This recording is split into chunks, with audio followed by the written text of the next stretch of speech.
ప్రియ సహోదరుడా సహోదరి, దేవుడు ఆదాముని అడిగినట్లు ఆదామా ఎక్కడా అని ఒకవేళ నీ పేరు పెట్టి ప్రియ సహోదరుడా సహోదరి దేవుడు పిలిచి ఎక్కడున్నావు అని అడిగితే, ఈ ఆదివారం రోజు సబ్బాత్ దినము పునరుత్థాన దినమందు ప్రభువా నేను టీవీ ముందు కూర్చొని కాలక్షేపం చేస్తున్నాను, లేక నాకు విశ్రాంతి చాలా రోజులు 6 రోజులు బిజీగా పనిచేస్తాను, నిద్రపోతున్నాను, నా పిల్లల్ని తీసుకొని నేను పిక్నిక్ వెళ్తున్నానండి, లేదా నేను వంటల్లో బిజీగా ఉన్నాను, ఈరోజు ఆదివారం కదా అన్ని వంటలు చేసుకోవాలి, సంతోషంగా కాలం గడపాలని దేవునికి చెప్పగలవా?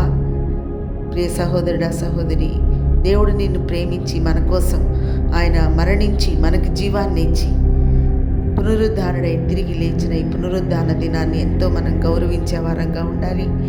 ఆయనకు మనం కృతజ్ఞతలు తెలియజేసే వారంగా ఉండాలి. దేవుడు మనకు ఇచ్చిన ఆజ్ఞ ప్రకారం ఆయన బలలో చేయి వేయాలి. దేవుడు మిమ్ము దీవించునుగాక.